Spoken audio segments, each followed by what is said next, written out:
வணக்கம் and welcome back to our channel Karthika Ramkumar. எல்லோரும் எப்படி இருக்கீங்க? எல்லாருமே ஹெல்த்தியாக சூப்பராக இருப்பீங்கன்னு நினைக்கிறேன். நாங்களும் ரொம்ப நல்லா இருக்கும். வாங்க இன்றைக்கி வீடியோக்குள்ளே போகலாம். இன்றைக்கி நம்ம சேனலில் என்னோடய ரொட்டீன் பிளாக் தான் உங்கள் கூட ஷேர் பண்ணியிருக்கேன். ஸோ இந்த வீடியோ உங்களுக்கு பிடிச்சிருக்கு அப்படின்னா வீடியோவை ஸ்கிப் பண்ணாமல் கடைசி வரைக்கும் பாருங்கள். காலையில் பார்த்திங்கன்னா நம்ம செடிகளோட தான் இன்றைக்கி விளாக் ஸ்டார்ட் பண்ணியிருக்கோம். ஸோ ரொம்ப பார்க்குறதுக்கு அழகாக இருக்குது பாருங்கள். ஸோ காஷ்மீர் ரோஸ் பார்த்திங்கன்னா இப்போ நிறைய துளிர் விட்டுருக்கு. ஸோ எல்லா ரோஸுமே பார்த்திங்கன்னா நிறைய துளிர் விட்டுருக்கு. இப்போ நான் ரீசெண்ட் டேஸ் பார்த்திங்கன்னா இந்த செடிகளுக்கு எல்லாமே மோர் கரைசல் தான் நான் கொடுத்துட்ருக்கேன். ஸோ பழைய மோர் தயிர் இருக்கும் இல்லையா, அது உப்பு போடாமல் ஒரு 2 நாள் 3 நாள் நல்லா புளிக்க வச்சு ஸோ அந்த கரைசல் தான் நான் கொடுத்துட்ருக்கேன். ஸோ புது தளிர்கள் நிறைய விட்டுருக்கு பாருங்கள். ஸோ இதுக்கு நல்லா க்ரோத் ஆகுது இந்த செடி பார்த்திங்கன்னா. ஸோ இந்த தேமூர் கரிசலுக்கு செடி ரொம்ப நல்லா க்ரோத் ஆகுது. ஸோ செடி புது தளிரே வரலை, ஸோ பூவே இல்லை அப்படின்றவங்க இந்த கரிசல் ட்ரை பண்ணி பாருங்கள்.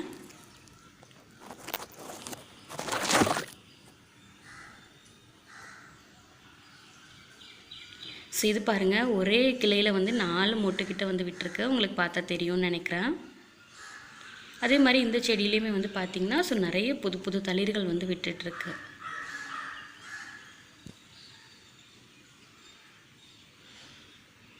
இது எல்லாமே இப்போ ரீசெண்ட் டேஸ் ஒரு 1 வீக்குள்ளே வந்த தளிர்கள் தான். நான் இந்த கரைசல் தான் கொடுத்துட்ருக்கேன். ஸோ திரும்பவும் நான் சொல்கிறேன், பழைய தயிர் இருந்தது அப்படின்னா நல்லா ஒரு 3 நாள் 4 நாள் நல்லா புளிக்க வச்சுட்டு நல்லா தண்ணியாக கரைச்சிக்கோங்க. நல்லா தண்ணியாக கரைச்சிட்டு நைட் நேரத்தில் அப்படி இல்லைன்னா காலையில் டைமில் ஸோ கொடுத்துட்டு வாங்க. நான் நைட்டில் தான் கொடுத்துட்ருக்கேன். செடி ரொம்ப அழகாக புது தளிர் விட்டுட்டுருக்கு. ஸோ நிறைய கிளைகள் கூட வர்றதுக்கு ஸ்டார்ட் ஆகிருக்கு. இந்த பூ பார்த்திங்கன்னா கட் பண்ணி விடணும். ஸோ கட் பண்ணதுக்கப்புறம் ஃபுல்லாக ரீபாட் பண்ணிக்கலாம் அப்படின்னு சொல்லிட்டு ஒரு ஐடியாவில் வச்சுருக்கேன்.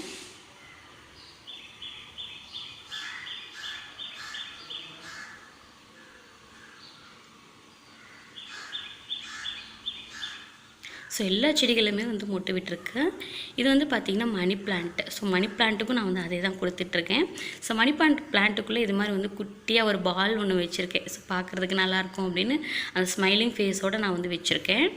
அந்த கொடுக்கும்போது பார்த்திங்கன்னா அந்த தண்ணிகளை இதுகளுக்கும் நான் சேர்த்து தான் கொடுப்பேன். ஸோ நல்லா க்ரோத் ஆகிருக்கு, பார்த்தா தெரியுதுன்னு நினைக்கிறேன். ஸோ நல்லா க்ரோத் ஆகிருக்கு, பார்க்குறதுக்கு ரொம்ப அழகாக இருக்குது. மணி பிளான்ட் வீட்டு முன்னாடி வச்சோம் அப்படின்னா ரொம்ப நல்லதுன்னு சொல்லுவாங்க. அதுலேருந்து கொஞ்சம் கட் பண்ணி எடுத்து நான் வீட்டுக்குள்ளே இந்த மாதிரி வச்சுருக்கேன். ஸோ ஜன்னல் கிட்ட அந்த வெளிச்சம் படுற மாதிரி நான் இந்த மாதிரி வச்சுருக்கேன்.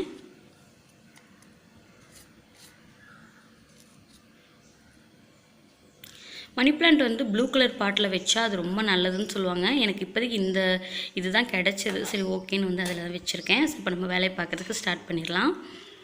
ஸோ நைட்டே பார்த்திங்கன்னா பச்சைப்பயிர் நல்லா ஊற போட்டு வச்சுருந்தேன். ஸோ இன்றைக்கி ஸ்ப்ரவுட்ஸ்க்காக முளை கட்டி வைக்கணும் அப்படின்னு சொல்லிட்டு நைட்டே நான் ஊற வச்சுருந்தேன். ஸோ இது பார்த்திங்கன்னா ஒரு 1 வீக் எனக்கு வரும். ஸோ 2 டம்ளர் மட்டும் போட்டு நல்லா ஒரு 12 மணி நேரத்துக்கு அப்புறம் பார்த்திங்கன்னா ஊற வச்சு தண்ணி ஃபுல்லாத்தையும் நம்ம ஸ்ட்ரெயின் பண்ணிடலாம். ஒரு 10 நிமிஷம் வரைக்கும் அப்படியே நம்ம வச்சிட்டோம் அப்படின்னா தண்ணி ஃபுல்லாகவே நல்லா வடிஞ்சிரும். வடிஞ்சதுக்கப்புறம் பார்த்திங்கன்னா நல்லா ஒரு ஏர் டைட்டான கண்டெய்னரில் போட்டு நம்ம ஸ்டோர் பண்ணி வச்சிட்டோம் அப்படின்னா போதும். ஒரு 12 மணி நேரத்துலேருந்து பார்த்திங்கன்னா முளை வரதுக்கு ஸ்டார்ட் ஆகிடும். ஸோ இப்போயே பார்த்திங்கன்னா 1-2 பருப்பெல்லாம் முளை விட்டுருக்குன்னு தெரியும். ஸோ உங்களுக்கு பார்த்தா தெரியுதுன்னு நினைக்கிறேன். ஸோ நல்லா முளை லைட்டாக விடுறதுக்கு ஆரம்பிச்சிருக்கு. இது பார்த்திங்கன்னா ஹெவி ப்ரோட்டீன், உடம்புக்கு ரொம்ப நல்லது. ஒரு ஹெல்த்தியான லைஃப் ஸ்டைல் வேணுங்கிறவங்க இந்த மாதிரி நம்ம ஃபாலோ பண்ணலாம். ஸோ இந்த தண்ணி பார்த்திங்கன்னா ஒரு 2 நாள் காயெல்லாம் நல்லா ஊற வச்ச தண்ணி தான். ஸோ நம்ம வீட்டில் சமையலுக்கெலாம் யூஸ் பண்ணுவோம்ல, அந்த காய்கறி எல்லாத்தையும் நல்லா ஒரு 2 நாளைக்கு நல்லா நான் ஊற வச்சு எடுத்து வச்சுருக்கேன். ஸோ அந்த தண்ணிகளை நம்ம ஒரு லிக்விட் ஃபர்டிலைசராக நம்ம செடிகளுக்கெலாம் கொடுக்கலாம். ஏன்னா இந்த சம்மர் பார்த்திங்கன்னா நம்ம ட்ரையாக கொடுக்கறத விட இந்த மாதிரி லிக்விடாக கொடுத்தோம் அப்படின்னா செடிகள் ஈஸியாக அப்சர்வ் பண்ணிக்கும். ஸோ மல்லி செடியெலாம் பாருங்கள் ரொம்ப அழகாக மொட்டு விட்டுருக்கு. மல்லிகைப்பூ செடியெலாம் இதெல்லாம் பார்த்திங்கன்னா செர்ரி தக்காளி தான். ஸோ வேறு ஒரு பாட்டுக்கு ரீபாட் பண்ணி வைக்கணும். ஸோ எல்லாத்தையும் எடுத்து மாற்றணும். ஸோ தண்ணி மட்டும் இப்போ கொடுத்துட்ருக்கேன். ஸோ எல்லா செடிகளுக்குமே நம்ம கொடுக்கலாம். பூச்செடி, காய்ச்செடி எல்லாத்துக்குமே நம்ம கொடுக்கலாம். ஸோ இந்த பூ பாருங்கள், காசித்தும்பை எல்லாத்துக்குமே நான் இதை தான் கொடுத்துட்ருக்கேன். ஸோ பாருங்கள் நல்லா பச்சை மிளகாலாம் நல்லா விளைஞ்சி வந்திருக்கு. ஸோ நிறைய பூ இருக்குது. இப்போ பார்த்திங்கன்னா இந்த சம்மருக்கு இந்த காற்றுக்கு பூவெல்லாம் உதிர்ந்துக்கிட்டே தான் இருக்கும். நம்ம செடிகளை கொஞ்சம் ஸ்ட்ராங் பண்ணோம் அப்படின்னா இந்த கால்சியம், பொட்டாசியம் இதெல்லாம் கொஞ்சம் ஹெவியாக கொடுக்கும்போது பார்த்திங்கன்னா நல்லா ஸ்ட்ராங்காகவே இருக்கும் எல்லா செடிகளுமே. ஸோ இது வந்து பார்த்திங்கன்னா தக்காளி செடி, பருப்பு கீரை, ஸோ எல்லா செடிகளுக்குமே ஒரு டம்ளர் 2 டம்ளர் அந்த மாதிரி நம்ம கொடுக்கலாம். ஸோ கரெக்டாக வந்து தண்ணி கொடுத்துட்டு இருந்தேன். ஸோ அதுக்குள்ளே வந்து மழை பெய்யறதுக்கு ஸ்டார்ட் ஆகிடுச்சு. ஸோ ஒரு தக்காளி மட்டும், இந்த செரி தக்காளி வந்து ஒரு 2 3 இருந்தது. ஸோ அதை மட்டும் பறிச்சுட்டு போயிடலாம் அப்படின்னு தான் வந்து பறிக்க போகிறேன். ஸோ உங்களுக்கு பார்க்குறது தெரியும்னு நினைக்கிறேன். ஸோ நல்லா வந்து மழை வந்து ஸ்டார்ட் ஆகிடுச்சு. இப்போ கோயம்புத்தூரில் வந்து பார்த்திங்கன்னா ஒரு 4 நாளாகவே வந்து மழை பெஞ்சிட்டே தான் இருக்குது. கிளைமேட் ரொம்ப சூப்பராக இருக்குது.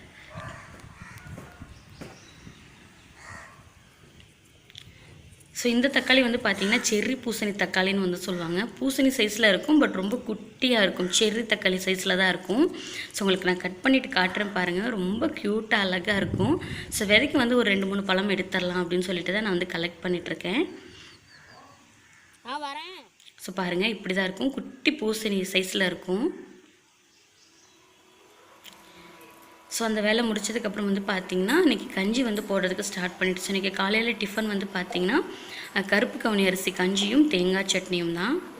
ஸோ இந்த ரைஸ் பற்றி நான் இதுக்கு முன்னாடி நிறைய நான் வந்து சொல்லியிருக்கேன். வெயிட் லாஸ்க்கு ஹெல்ப் பண்ணும், ப்ரெஷர் சுகரை கண்ட்ரோல் பண்ணும், ஹார்மோன் இம்பேலன்ஸ் வந்து கரெக்ட் பண்ணும், கேன்சரை கண்ட்ரோல் பண்ணுறதுக்கு ரொம்ப ஹெல்ப் பண்ணும். இந்த ரைஸ் வந்து பார்த்திங்கன்னா நீங்கள் சொல்லிகிட்டே போகலாம், அவ்வளோ பெனிஃபிட் வந்துருக்கு. ஸோ எனக்கும் ஹஸ்பண்ட்க்கு மட்டும்தான் இன்றைக்கி நான் வந்து கஞ்சி வந்து நான் தயார் பண்ணிகிட்ருக்கேன். ஒரு ஆளுக்கு வந்து 3 ஸ்பூன் அளவுக்கு நான் வந்து கால்குலேட் வந்து எடுத்துக்குவேன். ஸோ எனக்கும் ஹஸ்பண்ட்க்கும் அப்படிங்கிறதுனால 6 ஸ்பூன் வந்து எடுத்திருக்கேன். பார்த்தா இவ்வளோ இருக்கிற மாதிரி இருக்கும், ஆனால் குடித்தோம் அப்படின்னா ஃபில்லிங்காக இருக்க மாதிரி இருக்கும். நமக்கு வந்து வேறு எதுவும் நமக்கு எக்ஸ்பெக்டேஷனே இருக்காது. நம்ம அதை சாப்பிட்லாம், இதை சாப்பிட்லாம் அப்படின்னு ஒரு கிரேவிங்கே இருக்காது. நம்ம இருக்கிறத சாப்பிட்டுக்கலாம். ஸோ இது வந்து பார்த்திங்கன்னா அதுக்கு வந்து தொட்டுக்கிறதுக்கு வந்து தேங்காய் சட்னி தான் நான் வந்து ரெடி பண்ணிகிட்ருக்கேன். ஸோ நேற்று நைட்டே நான் வந்து கட் பண்ணி ஃப்ரிட்ஜில் வந்து எடுத்து வச்சுட்டேன். ஏன்னா காலையில் கொஞ்சம் செடிகளுக்கு வேலை அதிகமாக இருக்குது அப்படிங்கிறதுனால நைட்டே வந்து கட் பண்ணி அப்படியே வந்து லாக் பண்ணி வச்சுட்டேன். இதை அப்படியே நம்ம போட்டு எடுத்துட்டோம் அப்படின்னா காலையில் டிஃபன் முடிஞ்சுது. ஸோ அது இல்லாமல் ஒரு நேரமாவது நம்ம வந்து பார்த்திங்கன்னா வித்தவுட் ஆயிலில் வந்து ஃபுட் எடுத்துக்கணும். அவல் எடுத்துக்கலாம், அன்குக்குடு ஃபுட் எடுத்துக்கலாம், பச்சைப்பயிறு தோசை எடுத்துக்கலாம், எண்ணெய் இல்லாமல். இந்த மாதிரி கஞ்சி சட்னி எடுத்துக்கலாம். ஸோ நான் சட்னி வந்து தாளிக்க மாட்டேன், நான் அப்படியே ராவாக சாப்பிட்டுப்பேன். ஸோ கையோடு இந்த பக்கம் வந்து பார்த்திங்கன்னா நான் வந்து அரிசி வந்து ஊற போட போகிறேன் தோசைக்கு. ஸோ என்னோடய அளவு வந்து பார்த்திங்கன்னா அந்த குட்டி குட்டியாக ஒரு சோளம் மாதிரி இருக்கும். ஸோ அது வந்து அம்மா ஊர்லேருந்து கொண்டு வந்திருந்தாங்க. ஸோ போட்டால் ரொம்ப சாஃப்டாக இருக்கும் அப்படின்னு சொல்லிட்டு நான் அதுதான் போட்டுட்ருக்கேன். ரொம்ப சாஃப்டாக இருக்குது. இட்லி தோசை ரெண்டுமே சாஃப்டாக இருக்குது. ஸோ என்னோடய அளவுகள் வந்து பார்த்திங்கன்னா 4 டம்ளர் வந்து ரேசன் அரிசி, 1 டம்ளர் வந்து கடை அரிசி, 1 டம்ளர் வந்து பச்சை அரிசி, 1 டம்ளர் உளுந்து. ஸோ அது மாதிரி தான் நான் வந்து போட்டுட்ருக்கேன். ரொம்ப நல்லாயிருக்கும். ஸோ என்னோடய ரேஷியோக்கு இது கரெக்டாக இருக்குது எனக்கு. ஸோ எல்லாத்தையும் போட்டுட்டு உளுந்து வந்து பார்த்திங்கன்னா 1 டம்ளர் நான் வந்து எடுத்துக்க போகிறேன். எல்லாத்தையும் இன்றைக்கி நான் ஒரே தான் நான் வந்து ஊற போட போகிறேன். ஏன்னா தோசைக்கு தான் அப்படிங்கிறதுனால நான் வந்து ஒரே தான் நான் வந்து ஊற போட்டு எடுத்துக்கிறேன். ஆக்சுவலாக வீட்டில் வந்து பார்த்திங்கன்னா சிலிண்டரும் தீந்துருச்சு. ஸோ சிலிண்டர் வந்து தீந்துருச்சு அப்படின்னா நம்ம எந்த மாதிரி நம்ம ஈஸியாக வந்து பண்ணிக்கிட்டால் வேலை முடியுங்கிற தகுந்த மாதிரி நம்ம பார்த்துக்கலாம். ஏன்னா இங்கே வந்து பார்த்திங்கன்னா 3 நாள் 4 நாள் ஆகும். ஸோ அதுக்கு தகுந்த மாதிரி நம்ம சமாளிக்கணும் இல்லையா? அதனால் நான் வந்து தோசைக்கே நான் வந்து ஊற போட்டு எடுத்திருக்கேன். ஸோ உளுந்து போட்டுக்கலாம். துவரம் பருப்பு வந்து பார்த்திங்கன்னா ஒரு 3 ஸ்பூன் அளவுக்கு நான் சேர்த்துருக்கேன். வெந்தயம் வந்து ஒரு 2 ஸ்பூன் அளவுக்கு சேர்த்துக்கலாம். துவரம் பருப்பு வந்து தோசைக்கு போடும்போது நான் வந்து போட்டுக்குவேன். ஏன்னா நல்ல கோல்டன் கலரில் நமக்கு கிடைக்கும். ஸோ அதுக்காக நான் வந்து சேர்த்துருக்கேன். உளுந்து வெந்தயம் இதெல்லாமே இந்த ரேஷியோவில் எடுத்துகிட்டு நல்லா கழுவி எடுத்துக்கலாம். ஸோ இந்த தண்ணியை வந்து நம்ம கீழே விட்டுறாமல் நான் எடுத்துகிட்டு போய் திரும்ப நான் வந்து செடிகளுக்கே கொடுத்துருவேன். ஸோ ஒரு 2 3 கீரை செடிகள்லாம் இருக்குதுன்னு சொன்னேன் இல்லையா? ஸோ அதுகளுக்கு எல்லாத்துக்கும் நான் கொடுத்துருவேன். நம்ம வீட்டில் இருக்க இந்த மாதிரி கழிவுகளை நம்ம வேஸ்ட் பண்ணாமல் செடிகளுக்கு கொடுத்தாலே போதும். தண்ணி ரொம்ப சூப்பராக வரும். இந்த தண்ணியை எடுத்துகிட்டு போய் நம்ம செடிகளுக்கு வந்து கொடுத்துடலாம். ஒரு 4 டைம் 5 டைம் நல்லா கழுவி எடுத்துக்கலாம். நம்ம சரியாக கழுவலை அப்படின்னா நமக்கு வந்து ஒரு மாதிரி அந்த கலர் வந்து மஞ்சள் கலராக இருக்க மாதிரி இருக்கும். ஸோ அதனால் நல்லா கழுவி எடுத்துக்கலாம். பட் நம்ம செடிகளுக்கு கொடுக்குறதா இருந்தோம் அப்படின்னா உப்பு போடாமல் கழுவணும். நம்ம உப்பு போட்டு கழுவிட்டோம் அப்படின்னா அந்த செடிகளுக்கு கொடுக்கக்கூடாது. இப்போ நல்லா நீட்டாக கழுவி எடுத்துகிட்டு நம்ம வந்து ஊற வச்சிடலாம். ஸோ ஊற வச்சுட்டு காலையில் டிஃபன் சாப்பிட வேண்டியது தான். ஸோ காலையில் டிஃபன் வந்து பார்த்திங்கன்னா நைட்டு வந்து பச்சைப்பயிறு தோசை ஊற்றியிருந்தேன். அது மாவு வந்து ஒரு தோசை கலவு வந்து இருந்தது. ஸோ அதை வேஸ்ட் பண்ணான்னு சொல்லிவிட்டு ஒரு தோசை, கஞ்சி, அப்புறம் வந்து தேங்காய் சட்னி. ஸோ டிஃபன் முடிஞ்சிடுச்சு. ஸோ அப்புறம் அப்படியே மாடிக்கு வந்து அந்த அரிசி கழுவுன தண்ணி இருந்தது இல்லையா, அதெல்லாம் கொடுக்கலான்ட்டு தான் வந்தேன்.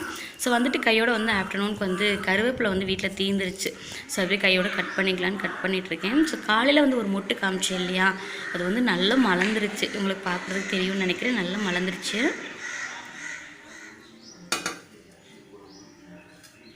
இப்போ கொஞ்ச நேரம் வந்து ரெஸ்ட் எடுத்துகிட்டு நம்ம கையோடு வந்து ஆஃப்டர்நூன் வந்து குக் பண்ண ஸ்டார்ட் பண்ணிடலாம். ஏன்னா சிலிண்டர் வந்து தீந்துருச்சுன்னு சொன்னேன்ல. ஸோ இப்போ தான் நம்ம ஸ்டார்ட் பண்ணால் தான் வேலை சீக்கிரம் முடியும் நமக்கு. ஏன்னா நேற்று நைட்டு வச்ச சாம்பார், தோசைக்கு சாம்பார் வச்சுருந்தேன். அந்த சாம்பார் வந்து கொஞ்சம் காலையிலக்கும் சேர்த்தே நான் வந்து வச்சுட்டேன். ஸோ ஃப்ரிட்ஜில் வச்சுருந்தேன், சூடு பண்ணி சாப்பிட்டுட்டு. ஸோ சைட் டிஷ்க்கு வந்து பார்த்திங்கன்னா எக் பொடி மாஸ் தான் வந்து பண்ணிக்கலான்னு. எனக்கு சிம்பிளான லன்ச் தான். ஸோ எண்ணெய் சூடானதுக்கப்புறம் பட்டை சோம்பு சேர்த்துக்கலாம். நல்லா புரிஞ்சதுக்கப்புறம் கட் பண்ணி வச்சுருக்க பெரிய வெங்காயம் சேர்த்துடலாம். பெரிய வெங்காயம் அப்புறம் வந்து பச்சை மிளகாய் எல்லாத்தையும் சேர்த்துட்டு நல்லா வந்து வதக்கி விட்டுடலாம்.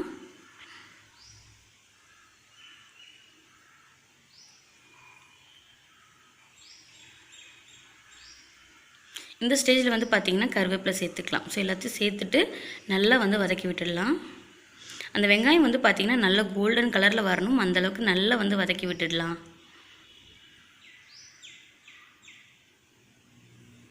நம்ம அந்த எக் பொடி மாஸ்க்கு வந்து பார்த்திங்கன்னா வெங்காயம் இன்னும் நிறையா போட்டால் நல்லாயிருக்கும்.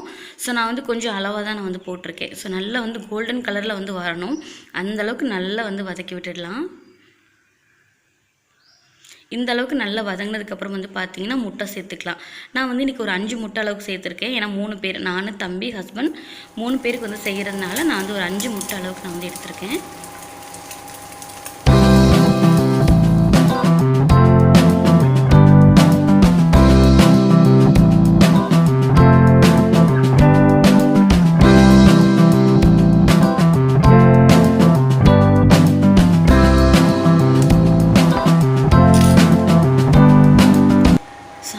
நல்லா உடச்சி ஊற்றிட்டு வந்து பார்த்திங்கன்னா நல்லா கைவிடாமல் வந்து கிளறிட்டே இருக்கணும்.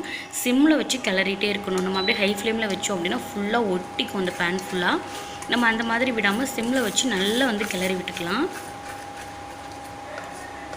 ஸோ கைவிடாமல் வந்து பார்த்திங்கன்னா அங்கங்கே கொஞ்சம் கொஞ்சமாக நம்ம கிளறி விட்டுட்டே இருந்தோம் அப்படின்னா நல்ல பொடியாக நைஸாக கிடைக்கும். இல்லை அப்படின்னா பெருசாக வந்துடும், சாப்பிட்றதுக்கு அவ்வளோ டேஸ்ட் இருக்காது. அந்த கடையில் செய்கிற டேஸ்ட் வந்து கிடைக்காது பெருசாக இருந்தது அப்படின்னா. அதனால் நல்லா சின்னதாக பொடியாக நல்லா கைவிடாமல் கிளறிட்டே இருந்தோம் அப்படின்னா நல்லா நைஸாக கிடைக்கும். ஸோ நல்லா வந்து கிளறி விட்டுக்கலாம். சிம்மில் வச்சு நல்லா நம்ம வந்து கிளறி விட்டுக்கலாம். ஸ்டார்டிங் வந்து பார்த்திங்கன்னா ஒரு மாதிரி பிசுன்னு ஒட்டுற மாதிரி தான் இருக்கும். நம்ம நல்லா கிளறி விட்டோம் அப்படின்னா நல்லா பிரிஞ்சு வந்துடும்.